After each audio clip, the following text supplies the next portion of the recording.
What's up, Turtles? I don't know how long the stream is going to be, but I am wrapping up the game, and hopefully very soon we will finally be done, and I can submit the game when it's ready. We'll see. I don't know how long the stream's going to be, like I said. Probably not too long, but who knows? Whoa.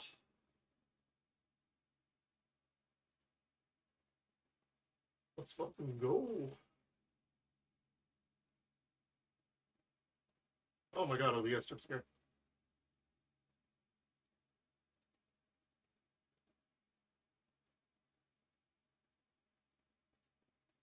We've all had the experience where it's a Friday, you're fresh off of work, and you decide. Is that going through? Is that fucking video playing? What the hell?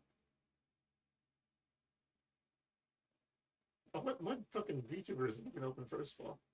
I'm a mess. Can you believe it? There's Eddie.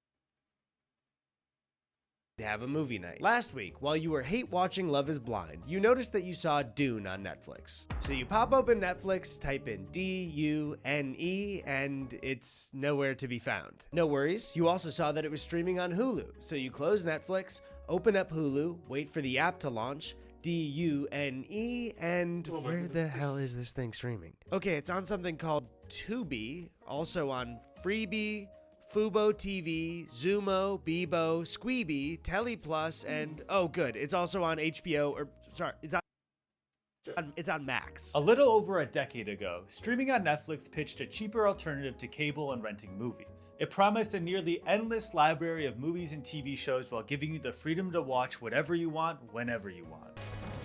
It's movie time with a wee twist. Netflix now delivers unlimited TV episodes and movies instantly through Wii, plus DVDs by mail, all for only $9 a month. Seriously, what is it? 14 years later, we find ourselves in an era of Warner Brothers deleting movies entirely, too many streaming services to count, and mega mergers between entertainment corporations. Hulu is on Disney Plus now? What does that mean? What does this mean? But the method in which we watch movies at home has never been a fixed one. Of course, the art of making movies themselves has evolved, but over the last 100 years, the film industry has been forced to rapidly shift and change the way they deliver those films to customers. In the early 20th century, the average moviegoer's experience was relatively simple. You just left your house, went to the theater, and watched whatever was playing. This would be a normal part of your week because by the 1930s, the film industry had taken America by storm, and the rest of the world, I guess, I don't know. Filmmaking was a decades-old art at this point. American audiences had already seen the rise and fall of on-screen legends like Charlie Chaplin, Buster Keaton, or that train that came at the screen so fast it freaked everybody out. Movies had successfully ingrained themselves as a regular weekly entertainment source in American life, but all of that was about to change. Early television broadcasts were starting to pop up in major cities across the country, and the film industry had nothing to do with it. The movie studios were so concerned about the television that the Motion Picture Association even stated in 1939 that they should never let the idea become generally accepted that the television means pictures in the home instead of pictures in the theater. Are you listening to me, dude? What? Sorry, I was watching Past Lives on my phone. But the movie studios didn't need to make such a big deal out of things. After the stress of World War I, they should just relax. It's not like there's gonna be another World War or anything. After the events of Pearl Harbor, American men were drafted to serve across the globe, and it's a good thing we weren't alive during that time because I just got a bad knee. I'm afraid of landmines, so that won't work. The major movie studios at the time were Paramount, 20th Century Fox, Universal, Columbia, Warner Brothers, MGM, and a few more. This handful of companies ruled over American entertainment due to the fact that they also operated and owned the movie theaters themselves. The amount that Americans went to the movie theater is almost completely unrecognizable to the way it's culturally viewed today. Weekly movie theater attendance was around 80 million people. That's 80 million people seeing a movie every week out of 132 million. That's 543% of all Americans. It's actually 65%, but don't call them out in the comments. I don't want them to feel bad. But once the war was over and Hitler killed himself, Americans wanted to do two things more than anything else: make babies and watch television.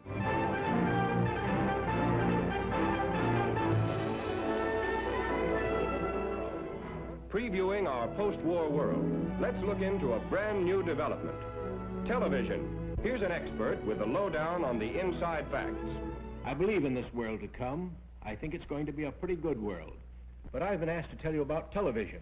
It's going to brighten the world of your home. Television quickly went from an exciting new technology with 6,000 TV sets in American homes in 1946 to 12 million by 1951. Television was quickly becoming a staple in American culture, and also the world, I'm sure. I don't know, who cares. But unlike the pre-war era and the current business today, movie studios didn't have a chokehold on the business. In fact, they were a direct competitor who was losing profit to television. This is because radio companies, mainly the big three of NBC, CBS, and ABC, had experience in broadcasting and had jumped at the medium of television while it was still in its experimental early days. With the film industry's business being solely based on ticket sales from people going to the theater, let's just say the major studios were not a huge fan of the ability to watch entertainment in your home. They would also be met with another devastating blow to their business. To put it in gamer terms, the US government introduced an update that patched the studio's infinite money glitch, knocked them down the leaderboard, and hit their Italian with a Goomba or something, I don't know. Antitrust laws were introduced that eliminated studios' ability to own theaters themselves, forcing them to give up their control of distribution. What an archaic thing for the US government to do. If you break up big companies like this, how will I, along with every other American, one day become a billionaire? Morons. Not looking out for the little guy. They just don't get it. So after the antitrust blow and the invention of the television, studios were right to be worried, because by 1956, the TV had become widely adopted, and attendance in movie theaters had dropped by 50% from its peak in 1946. In just 10 years, they had lost half of their business. So unlike in 1939, when studios vowed to never let you watch movies in your home, they were now forced to change their tune. A massive number of Americans were choosing to stay home, watch TV, drink, and chain smoke while pregnant. But more importantly to studios, this meant that people weren't watching movies at all. Studios needed to reach people in their homes, so they decided to try screening movies on television, formatted down and split up by commercials. Real quick, Tony just texted me while sitting next to me and said, "Money, money, money, please." So, a quick word from our sponsor, sorry. Hi, I'm Tiny Tony, and this video is sponsored by Scentbird. Every morning I roll around in slop and I'm tired of stinking. Scentbird is a fragrance subscription that'll send off your first month at Scentbird. It's just a little over $7 the public, but after screenings of things like King Kong and The Wizard of Oz drew massive ratings, they could no longer ignore that sweet, sweet cash and were forced to make a deal with the networks to regularly screen movies on television. NBC's Saturday Night at the Movies in 1961 was the most prominent program to do this on a weekly basis.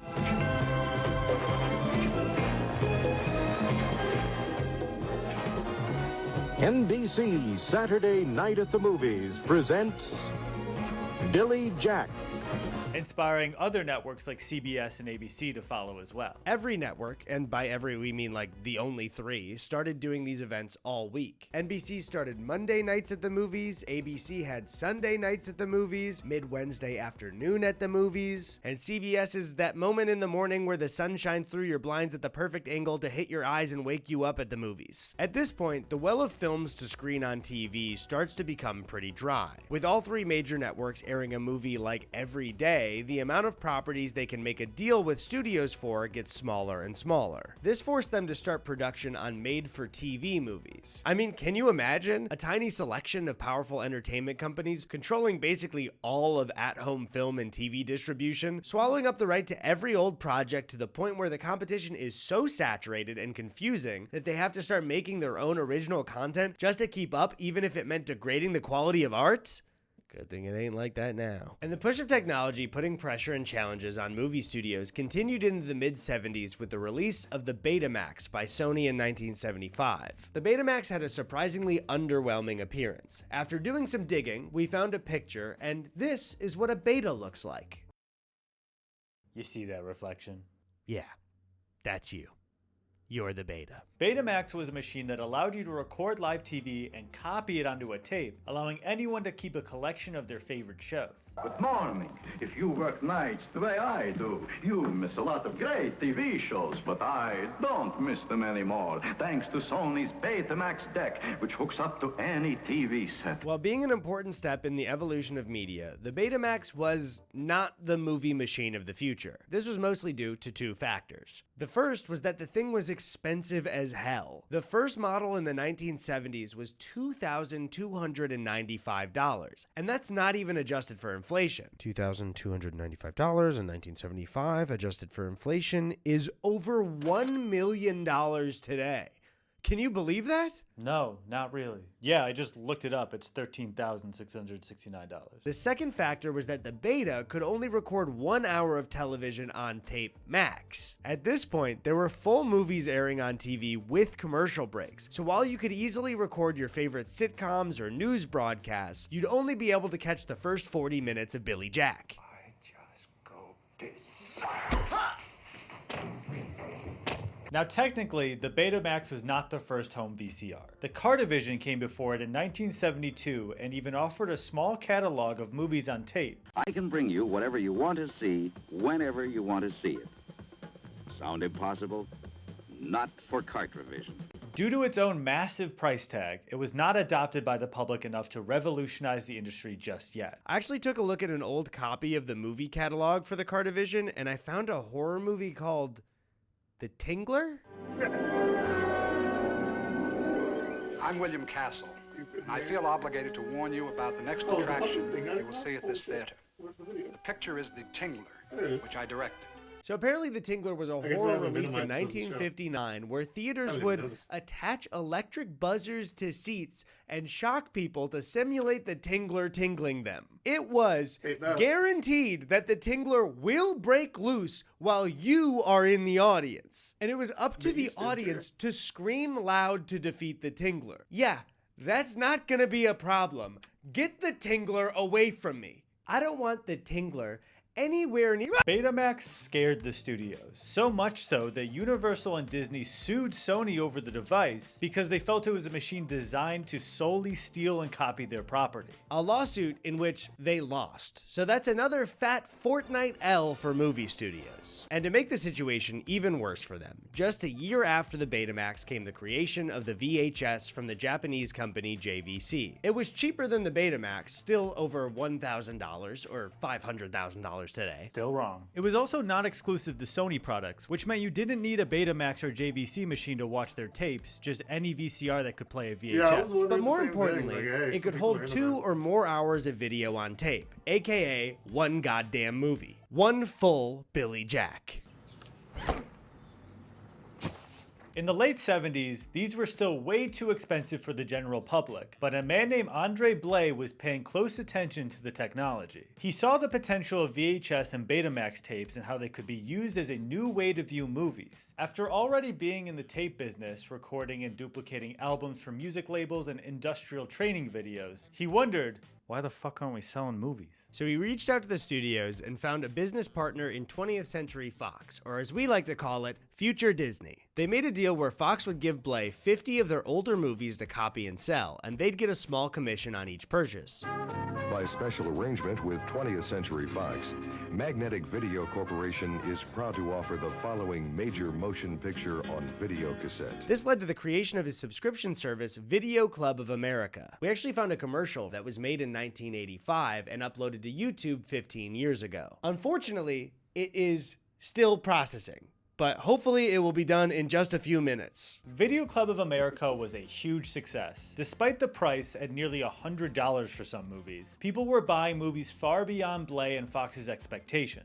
In the late 70s, these were still way too expensive for the general public, with blank VHS tapes costing around $20 each, or like $100 now. And it sparked another, even better idea from George Atkinson, the owner of a Super 8 camera rental store in Los Angeles. He saw the potential in allowing people to rent movies instead of purchasing them forever, especially due to the large price tag for a single film. George then joined the Video Club of America and bought copies of all 50 movies that Andre Blais was selling and offered them for rent. It was so successful that George pivoted his camera store to focus on renting movies on VHS and Betamax, which became the first official video rental store. Yet another Fortnite L for studios. Gone were the days of seeing a movie in theaters and having to hope the studios would rescreen it. Gone were the days of waiting years for a movie to air on TV. No more waiting to watch it cropped down from its original format with lesser quality and commercial breaks. Like all technology, as the market progressed and manufacturing got cheaper, the prices also became more affordable. Finally, you could tingle yourself at home for an affordable price. Except for one company, Disney. It's no secret that Disney keeps tight control over the properties they own. For decades, they've succeeded in changing US copyright law to prevent Mickey Mouse from entering the public domain. And their business model for their films before television took over relied on controlling the supply and demand. They would wow the world with Mickey Mouse, Snow White, and other animated films, only to pull them from theaters for a number of years before ever screening them again. They even, as we mentioned before, sued Sony with Universal over the original Betamax because they didn't want people recording Disney films from their TVs. Because they were caught up in that lawsuit, which they eventually lost, Fortnite L Disney, caused them to enter the VHS market later than most studios. But it wasn't long before Disney found a way to start controlling their releases again. That came in the form of the Disney Vault. Don't you wish you bought Pinocchio when you had the chance? Wouldn't you love to have Lady and the Tramp in your collection? Now they're gone. And time's running out for Cinderella, too. Disney would wait 5 to 7 years before releasing their animated films on VHS, and then they would price them higher than most films to encourage people to rent them instead of own them. After a period of time, instead of continuing to sell the movies like a normal fucking company, they would pull the movies from shelves, locking it away in the Disney Vault. After March 31st, Disney will stop selling this timeless classic. Hurry, this Easter is your last chance to add Bambi to your collection before it disappears for years to come. They put a fucking ticking clock on it? By creating limited supplies, they turned their physical releases into more than just VHS tapes of their movies. They became collector's items. This is quite possibly one of the most anti-art business practices to ever exist. Hurry up and buy now before we lock away this piece of art and film history into a comically large vault the shape of Mickey's head. Nothing's coming out of there. Not even air. Bambi can't breathe. When we were 7 and we would see those ads, specifically on rented movies, I would feel like I'd lose The Lion King forever. I'd never get to see SEX spelled out in leaves again. I'd never get to see Bambi's mom get shot ever again. Yeah, man. Can you imagine? Yeah. But during this time, the rental video store market was exploding. By the late 1980s, people all over the country owned a VCR and wanted to rent movies. But in the United States, the story doesn't end there. You've got a burger shop that people like? Franchised. You got a family grocery store? Franchised. And what are we gonna do? Allow the money to go back in the pockets of the local families? Oh my god. I was rid of my water. This era also saw the rise of cable TV, where more and more channels not only screened movies with commercials, but started producing shows and made-for-TV movies at an increasing rate. And for an additional price, you could also get a movie subscription channel like HBO or Showtime, where you could watch movies all the time ad-free. With rental stores on the rise, the world was introduced to major franchises like Blockbuster and Hollywood Video. Well, the perfect video store. Welcome to Blockbuster Video. Is popping up all over the country. There's one near you. Blockbuster Video. Wow, what a difference. This era was a major part of our childhood. Our weekends would start by going to our local Hollywood Video nearly every Friday night. And to sweeten the pot for families who are renting on weekends like ours, Blockbuster had multiple partnerships with big pizza chains. I got your pizza movie. What's a pizza movie? You buy a pizzeria stuffed crust pizza from Pizza Hut, you get a free rental at Blockbuster. Pizza movie, get it? Free. How'd you do that? I'm Santa. I can do anything. Now at Pizza Hut, buy a large pizzeria stuffed crust pizza for $9.99 and get a certificate for one free rental of Blockbuster Video. But the reason this era is remembered so fondly is because rental stores became a gathering spot for your community. If you go to Blockbuster or Hollywood Video on a Friday night, you're likely to see a friend, a neighbor, or Ricky from high school that you're refusing to make eye contact with. Do you want to come over and watch the extended cut of Lord of the Rings?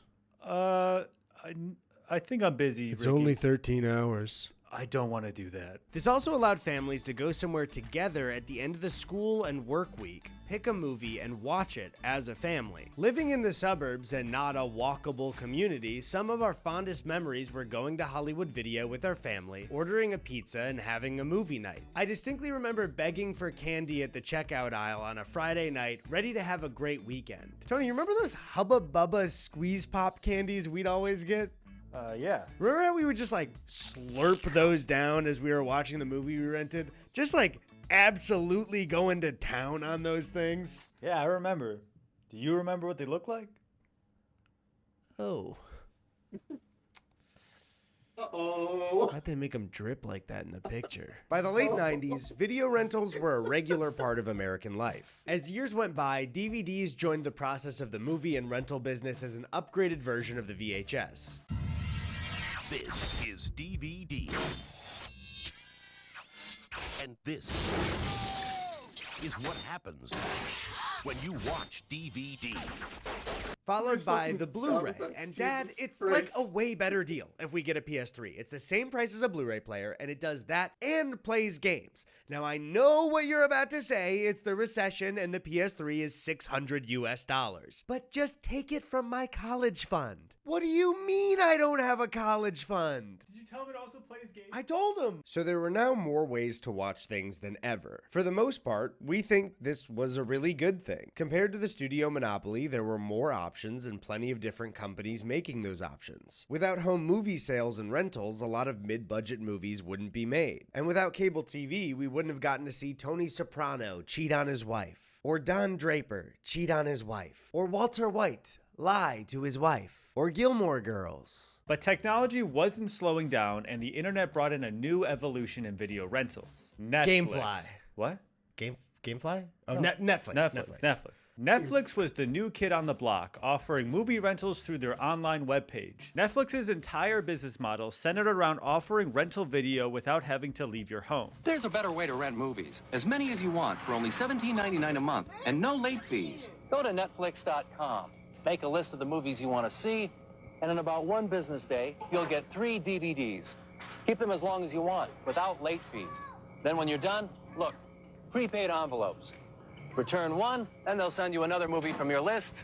It's easy. No more late fees, no more having to physically drive to Blockbuster to rent, no more realizing on Sunday night that it's the last day of your rental. Now you've got to go out in the middle of the night and drive across town just to toss the talented Mr. Ripley in the 24-hour Dropbox. By the way, watch out for that Ripley guy. He's fucking nuts. At this point, movies had a pretty solid process to making money. Theater screenings, VHS and DVD releases to rent and own, and later screening it on TV gave a movie the opportunity to reach people multiple times in one year. The DVD was a huge part of our business, of our revenue stream. Technology has just made that obsolete. The movies that we used to make, you could afford to not make all of your money when it played in the theater because you knew you had the DVD coming behind the release, and 6 months later you'd get all, a whole nother chunk. It would be like reopening the movie almost. And when that went away, that's suddenly a massive gamble in a way that it wasn't in the 1990s when they were making all those kind of movies, the kind of movies that I loved and the kind of movies that were my bread and butter. But with the prominence of video on the internet growing by the day, things were about to change forever. Again. For like the 5th time in 80 years. Just like the transition to TV, consumers were moving toward the most convenient way to get their entertainment. The VHS and DVD thing was convenient in itself, but as we all know, not the big thing that changed Hollywood forever. In 2007, Netflix launched their new service that completely changed the way we consume movies and TV, their video streaming service. Oh, hello. I'd like to tell you about Netflix. It's an amazing service that lets you watch unlimited movies and TV episodes instantly. You watch Netflix on your PC or on your TV through a game console or other devices connected to the internet. Wow, that's fast. And over the next decade, a movie rental company became both the way you watch movies at home and a major studio themselves. But as we all know, Netflix didn't kill all other TV and movie studios to become the sole way to watch movies at home. In an insane twist, somehow, the major movie studios have returned. The entertainment industry was yet again forced to evolve due to Netflix and is now completely caught up with technology. Disney bought 20th Century Fox and owns Hulu and Disney+. Max is Warner Brothers, Amazon Prime owns MGM, Universal has Peacock, and Paramount Plus is Paramount. The television companies that once panicked studio executives in 1939 have all been swallowed whole. NBC merged with Universal, ABC has been owned by Disney for decades, and CBS is owned by Paramount. Streaming not only destroyed the rental business and hit theater profits, it fundamentally changed the TV and movie business forever. The movie, TV, and rental video businesses have all merged into one thing.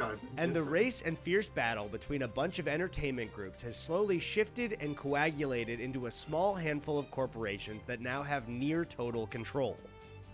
When I became CEO 15 years ago, I envisioned a world where distribution, powered by transformative technology, would expand dramatically, almost to the point of becoming a commodity. That thinking led to the acquisitions of Pixar, Marvel, Lucasfilm, and 21st Century Fox, each bringing with them a breathtaking array of branded content and the ability to create even more of it. Fast forward, and in just a year, we've established ourselves as one of the true leaders in the direct-to-consumer space. Now, there is a very short list of things that I want to come back from the 1940s and 50s. Back to the 1950s, but without all the races. But remember when we mentioned the antitrust laws earlier? When the US government stepped in because giving movie studios the power to make and distribute the art form of film was too much power? I mean, we're never getting that, but two boys can dream. This entire video has been about business, which is rare for us because usually that shit is a snooze fest. But we deeply care about the art form and medium of film.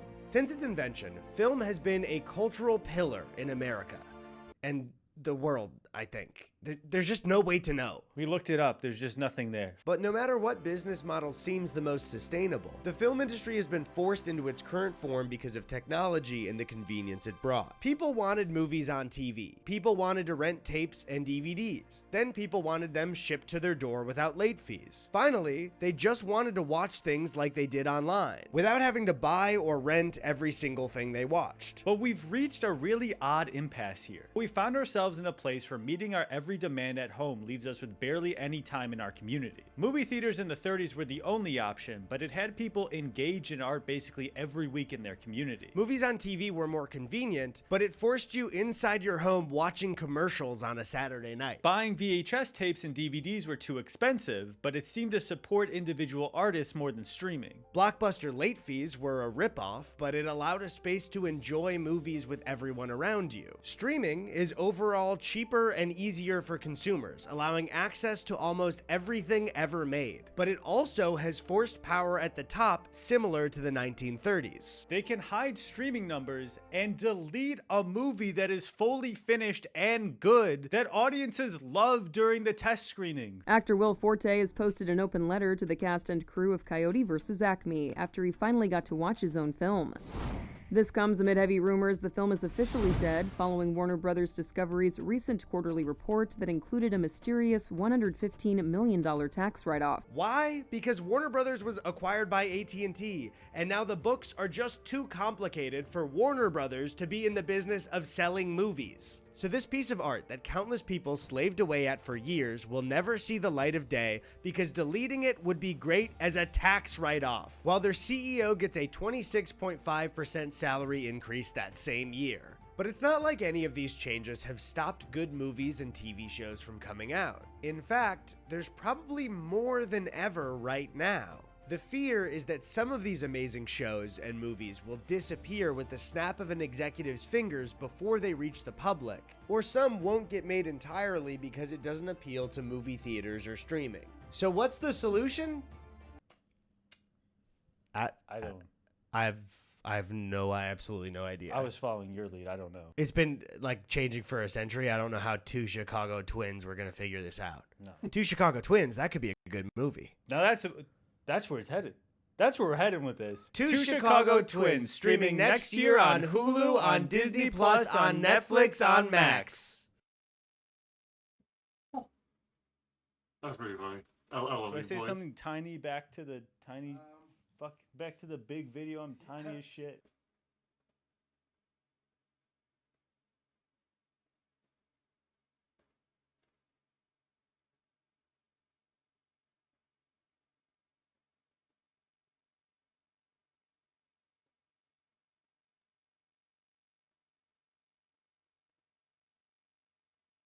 What should fucking GDC talk fucking about?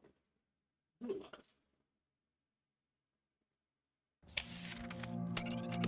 Oh, let's go. This is part of Level Design Workshop. There's a lot of great level design talks, so please check them out all through the day. You'll get a lot of experience from a lot of great people. I hope to be one of them. And we're going to talk about God of War today. So it is a real joy to be here at GDC. And actually, we have a lot of learnings from God of War. It's a very big game, so we're going to try and compress a lot of it down into some simpler learnings for you today. A little bit about myself. I actually grew up in the Australian games industry. You can probably tell from my accent. And other than spending my late teenage years working at a cheese store, working in games is pretty much the only job I've ever had. And so if you are just starting out with your career or just getting started in level design, I put these kids games up here because it's a great way to get started. And even though you might think that God of War would have tons of people from tons of different huge AAA games, which some people do. A lot of people actually come from smaller backgrounds and from kids games, THQ games, even smaller games than that. So if you're ever wondering where to get started, I always say just get your hands dirty, and maybe I can show you some tricks today on how to do that. In addition, even though AAA games themselves can be very big, heavy development experiences, there's a lot of production behind them. There's a lot of rules and level design tropes that I learned on smaller games, and I like to say that good design is effective at any scale, and I hope that you can see how some of the tricks we're going to look at today work on big projects or work on small projects. Finally, we actually did have a lot of risks on this God of War game. It's fabulous that it's come together so nicely. We have a lot of fans, which is always a great feeling. But a lot of the rules I'll show you today are actually what I would call very traditional. And there's some that have been successful on many games, other than God of War. This talk is primarily about the stonemason level. You can see here this fabulous environment art is from Isabella May. It's one of my favorite levels in the game. And it is about 50% of the way through the game. So there's some minor spoilers, but nothing too major. I won't go into anything too heavy, but to talk about how the item use works in the game and how the exploration works in the game, I have to dive into it a little bit. As we step through the stonemason level, I'll keep coming back here a lot. This is what I call the level design rule slide. We'll come back here a few times. And basically what we're going to do is go over 6 major rules from God of War's levels. There'll be a little bit of time for questions at the end. If we run out of time, I can meet you at room 305 or 308 and we can keep discussing. And my hope is that by showing you these rules and by showing you the stonemason level, I can sort of use it as a microcosm for the level design of the game itself. So we'll check back on this every now and then. It's sort of the anchor to the presentation. And then we'll go into the level. I'll show you how the level rules work out in practice. And I'll show you some of the beats leading up to the level. And you'll kind of get how the overall flow packages up from level to level. So to get us started, here's our first rule. It's all about core pillars. Sometimes a contentious topic in game design. Some people really like to use core pillars. Some people don't. I think they're great. I like core pillars because they let us know what to focus on. You could sort of think of them maybe as a lens of focus that help us to all start thinking in the same direction together. And we can't do everything in every game ever, nor do we really want to, right? Because if we do things with a bit of focus, what we'll hopefully end up with is a few things that make the game really special, something that actually helps to separate it from every other game out there. And so you can think of the core pillars as creative building blocks. And as we step through this talk, I'll be going over core pillars a lot. But before we do, here's a quick history lesson. God of War 1, 2, 3, and Ascension, the PSP versions, they all have core pillars that focus on a few key areas as well. You might describe them as combat, platforming, and puzzles. And as you probably remember, God of War was actually a game with a rail camera. So it was often seen as this best-in-class, bombastic action game, action-adventure game. But by 2014, there was a very strong feeling both inside the studio and outside the studio that we needed to start looking at these core pillars and the anatomy that really makes up the game itself. Now, for a franchise to switch up its core pillars is not the type of thing you want to do all the time, right? Because what you're actually going to start to look at is, are we reevaluating the things that players find most fun about this game? We're going to actually start unpackaging that. We're going to take all the pieces of the engine, spread them out on the floor, and see how they all fit together. So with that in mind, Corey Barlog, our creative director, and a few key team members sort of siphoned themselves off for a little while, and they had the goal of creating a new set of pillars. The 3 pillars that they came up with, and I won't step you through the full process of how this was generated, but they were very successful, were combat, narrative, and exploration. And for level design, this is a very big change. It's great, it starts to give us a lot of things to start focusing on, but it actually also starts tapping into a lot of things that we sort of lack expertise in at Santa Monica Studio. But it's a good opportunity to start thinking in new terms and how we take on modern design challenges. We can't keep doing the same thing forever, so how do we start thinking with a new lens of focus? You can start asking yourself, all right, well, what would Combat 2.0 even mean? How does this work with a new camera? How do encounters work? How do we build fight spaces? Sure, a lot of people say they want to be a modern narrative game, but what does that even mean? How do you tell stories? What are the components that come together to make that happen? And a lot of people think of exploration just in terms of larger spaces, but how big is too big? How wide is too wide? What do you even do other than just exploring or roaming? And of course, at the center of all of this, you have Kratos and Atreus, trying to tell a father-son story. So you're trying to take combat, narrative, and exploration as your first pillars of focus, and at the center of it, you're trying to think of how this will all tie into a father-son story. Here's a quick version of Vision Book. This is the one that Corey put together. I think it was fabulous. In fact, you can see all through the book that combat, narrative, and exploration are very heavily represented.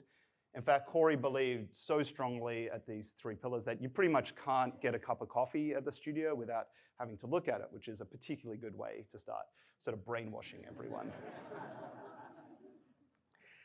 And I know this is something that designers really respected. The fact that Corey stayed to these 3 pillars gave us some really strong anchors through the project that we could work on. So, with these 3 pillars in mind, as I step through the presentation, start to try to think about combat, narrative, and exploration a lot. Give it a whirl. This stonemason level did take a long time to put together. We spent a long time tuning it and iterating on it, even with these great pillars that we could focus on. But the thing that's great about this level is when it came together, it sort of became a fully architected expression that's delivered on combat, narrative, and exploration.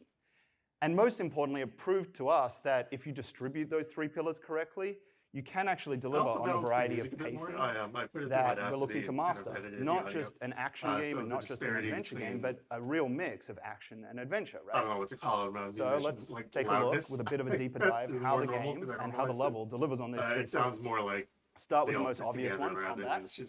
Well, this, of course, details everything that is the most action-focused component of the game.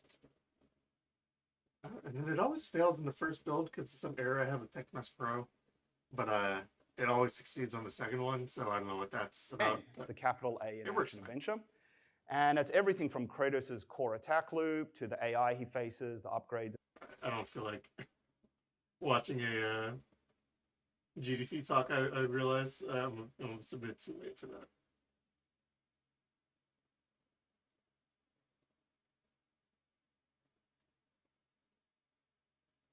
What do I want to watch, though? Could be anything. The world is your oyster.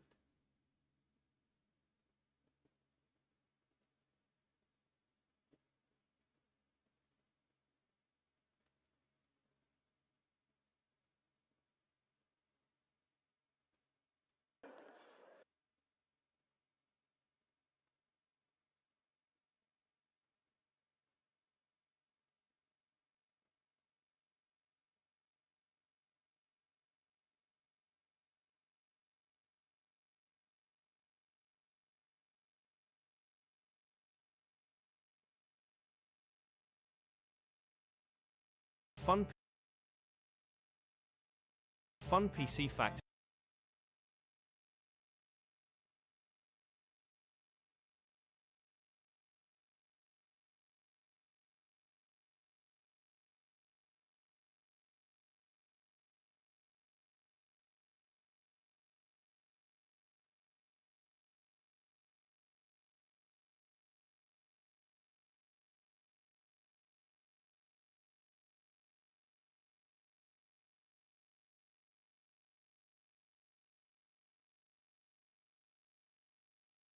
Okay, we'll watch a Beer's Edge speed run. Why not? Some guy here is doing one, so let's take a look.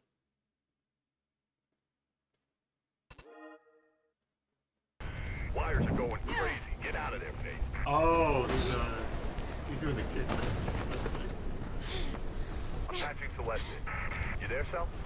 What the hell's happening? I can hear gunshots, and that bird seems a little too curious. Look at him fucking go. Look at her mouse jitters. It's like a fucking. You're gonna be on our way. Get your ass ready Call to of move. Duty player. It's like a streamer. I love it. Holy shit! Nice.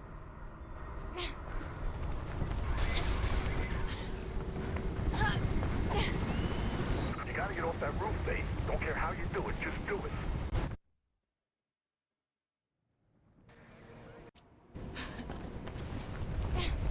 Honestly, he does the whole game in 50 minutes? That seems believable, because the game isn't really that long. Like, I beat the game in like 2 or 3 hours, 2 hours, so like, this does not surprise me. Okay, Drake says Look at there's that been some fucking heat on West velocity. Garland. What is Open this? place. I guess that's where you're headed, but be careful. I'll tell him what's going on there. Look at him fucking go! Imagine if you're just sitting in a hallway, and like, you just like see some fucker like run through like this. I'd lose my shit. That'd be so You know funny. he was running for mayor, right? Finally, someone who could actually make a difference in this place. Then you need to stop by the Taste of New Eden restaurant for breakfast, lunch, dinner, or even just a snack. Shit! Get out of that building. Ooh, whatever it is.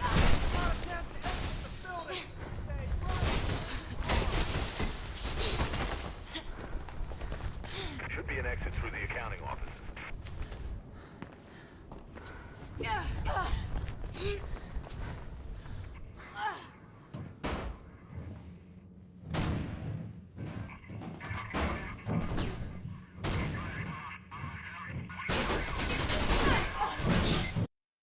Okay, alright, we're running the game now. So I'm gonna pause that and put the game up on the screen when it comes up. And hopefully, if all goes according to plan, it works well.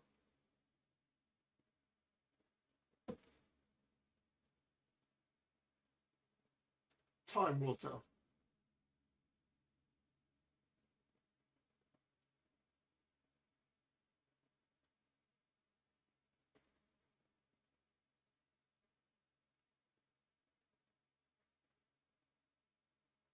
Any second now. Hell yeah. Soon. Oh fuck, you know what I didn't do? I didn't make character data for Achilles. I completely forgot. So he's probably gonna have like Onyx's still. Oops, well, I can do that after. I just realized. Oopsies.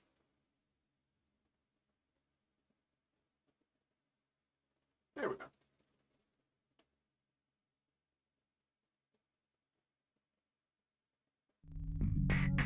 Hopefully that's on this. Question mark? No, it's not. There it is.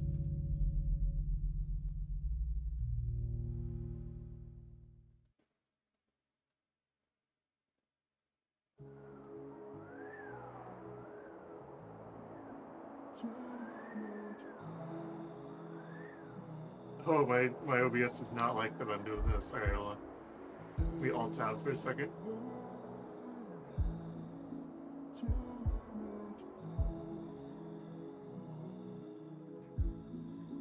Alright, come back to the screen. Okay.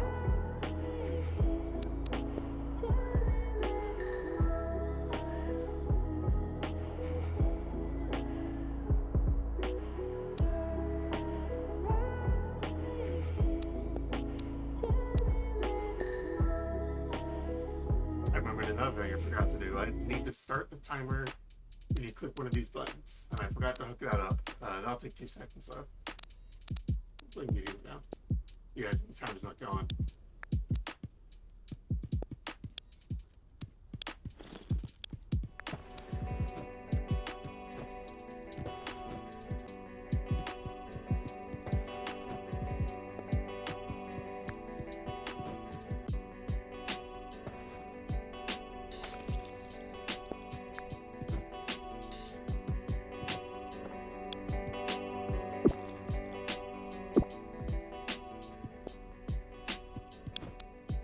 wonder if this is Onyx or if this is actually Achilles. Because, like I mentioned, I forgot to make a character data for Achilles. So it could just be we're about to talk to an owl. Ah! Oh, damn. Oh, it's up. Jump when I'm in now. I think I might have made the career a bit too big, too dummy thick. Ooh, Z fighting. Saw that. Gotta fix that. We're not.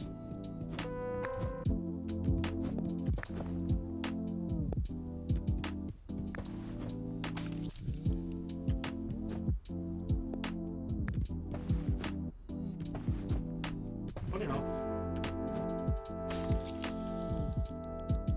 Oh, it is Achilles. What's up, Lynette?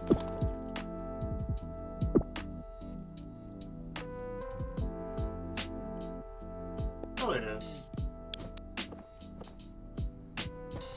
Over here, let's grab that. I don't want to spoil that actually. We'll keep that a surprise for when you guys play the game.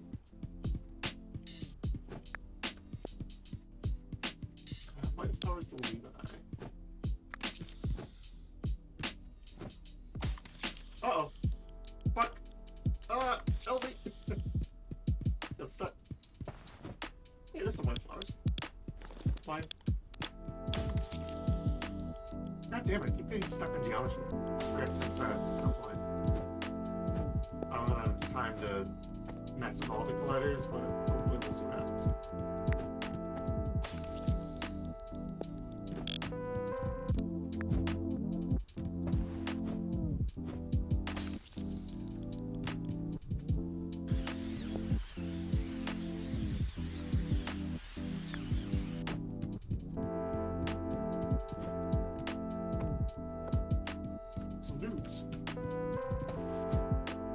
Oh, hey, it's Onyx.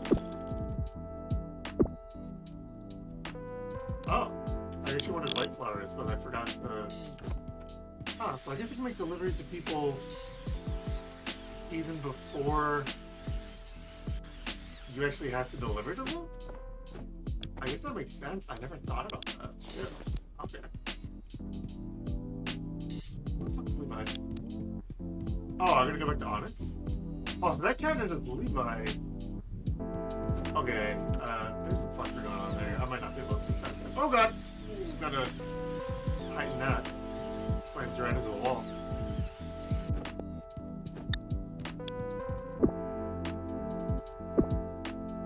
Oh, that fucked the video. Oh, wait, no, I'm gonna deliver yellow flowers to you.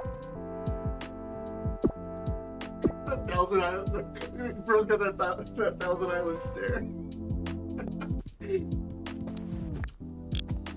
We're gonna have some blinking animations at some point. 5 times.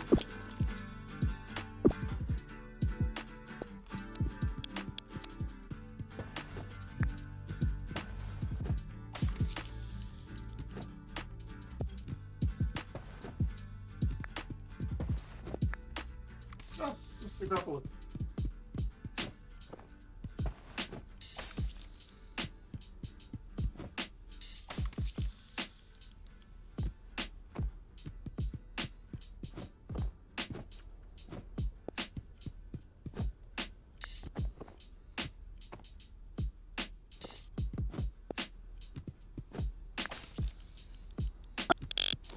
It's kind of a noise.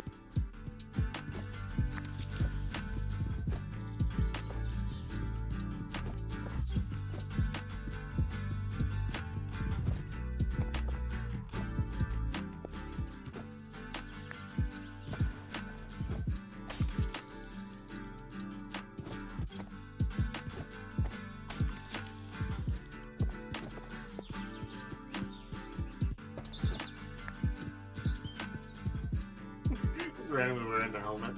That's funny. Oh, there's an invisible plane.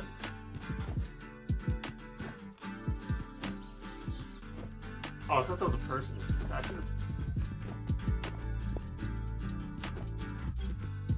Oh, it's so bright. I can turn the down a bit.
guard stance. Oh, John is up. God, this flyers are fucking me up. Jesus.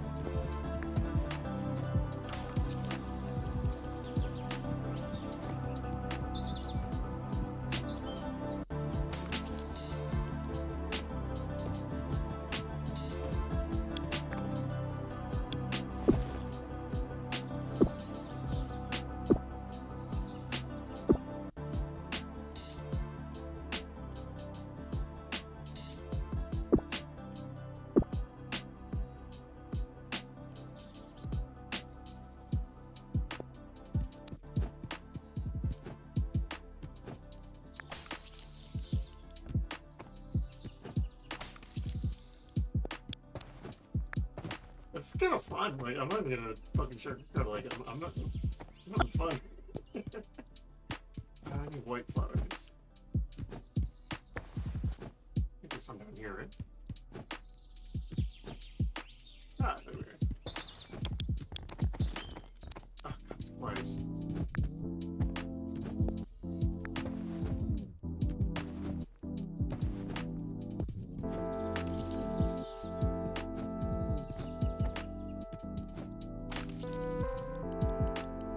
Ooh, sunshine.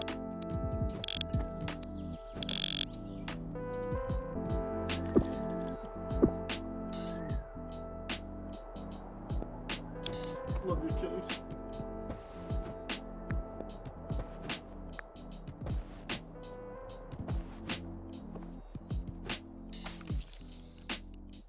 That's my boy. That's my man.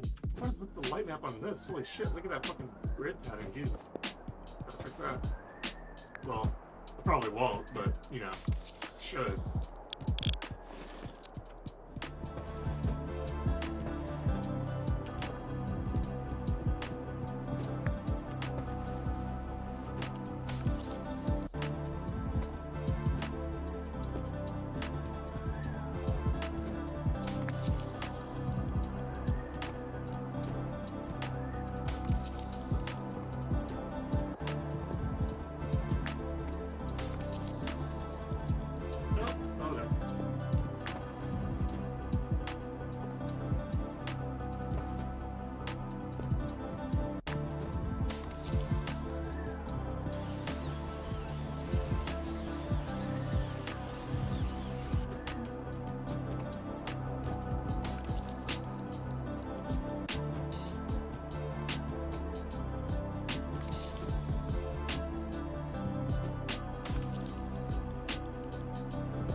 Wait, how am I doing up here?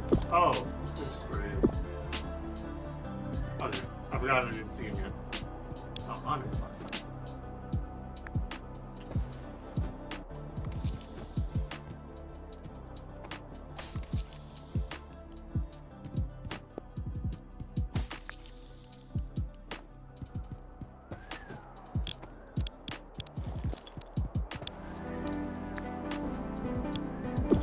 Hey, we did it, Reddit. Hell yeah. That works well. That was fun. It's playable from start to finish. I didn't encounter any game-breaking bugs, so that's a plus. I'd say we did pretty good, chat. Hell yeah. Awesome. I guess I'm gonna wrap up the last few ends and see what's up. Hell yeah. So what were the things I said I was gonna? Oh yeah, I was gonna make data for Achilles first of all.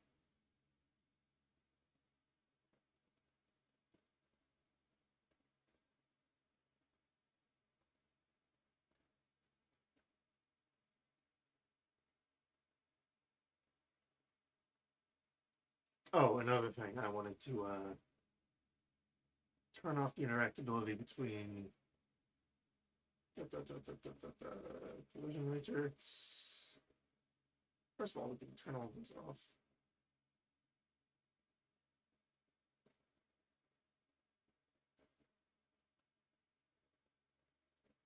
There we go. So player and interactable. There we go.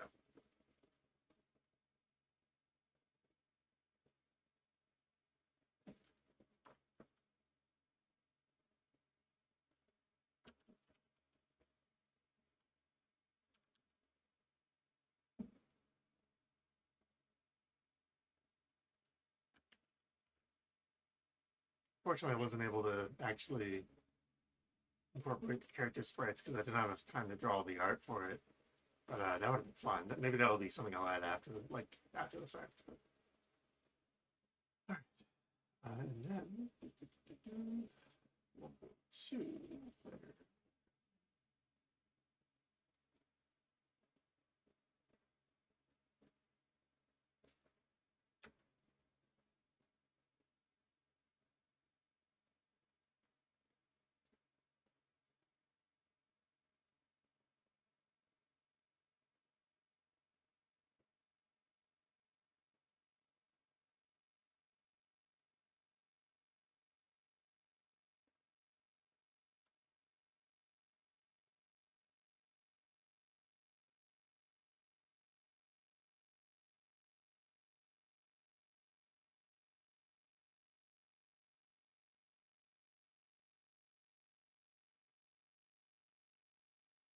I already forgot what else I was going to add. I completely forgot. One thing, first of all, I guess it doesn't matter too much. I don't have time to fix that. I mean, it's not really game breaking. But... Let me think.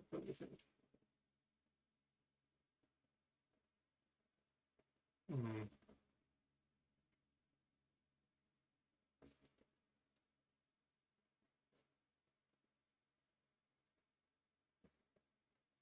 I don't know. What else could I add?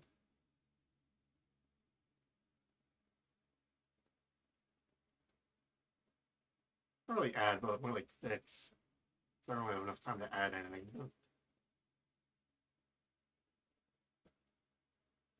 Oh, the bloom. I remember I said I was going to do the bloom.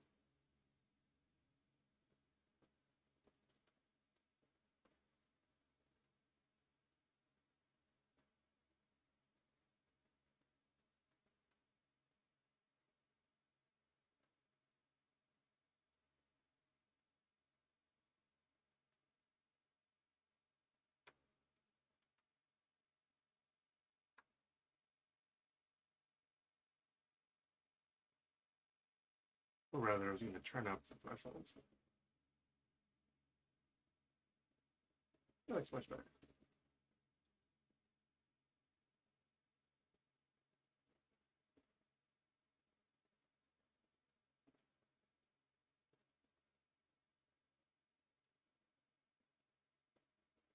This would be fun to turn into like a bigger thing. Like this is basically what I wanted InMotion to be.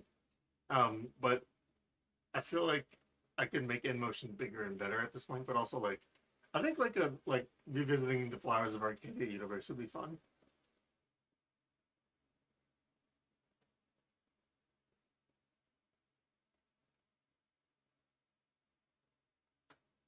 Hmm. Yes. I feel like I could add more spawn points for the dudes. Because I feel like I can get away with more dudes on screen. If that makes sense. Oh yeah, it was a bot, if that's what we're referring to, yeah.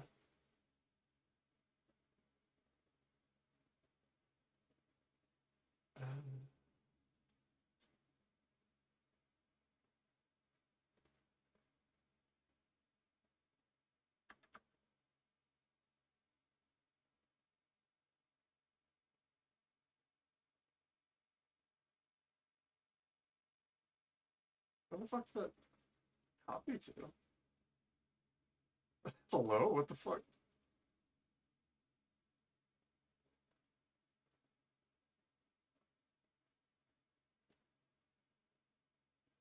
Am I just blind? Where the hell did that go? Oh, wait, do I not have gizmos on? Okay.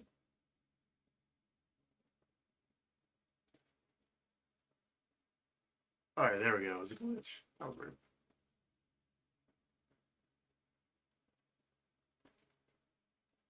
Though, of course, this doesn't mean I'm going to have to bake the occlusion culling at least one more time.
Okay, that should be good.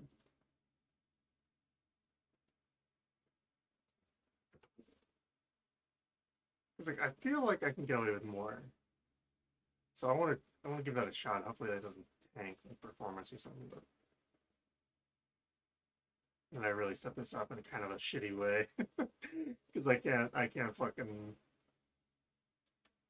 select just the spawns I want. I have to go through and unselect a bunch of shit. Might actually just move these all into one folder.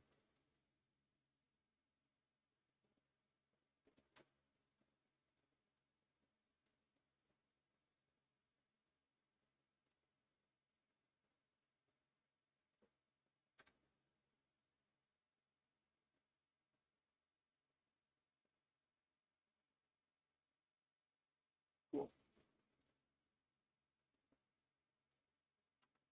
Save that. And then we'll bake the occlusion culling one more time, and I think that'll be it.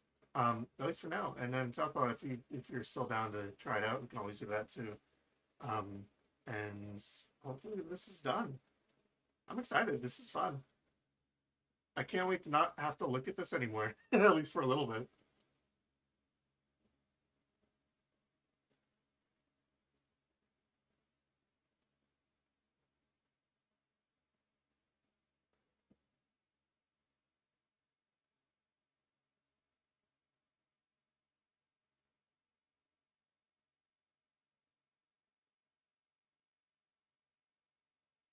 Well, I guess I might as well end the stream now and save the processing power to actually bake this shit and not have it chug. So I guess that's that. Thank you all for tuning in on this journey, and I'm glad that we could actually wrap it up. To say I actually finished a game is really, really, really, really exciting, and I hope it's fun. At least as fun for everyone else as it is for me.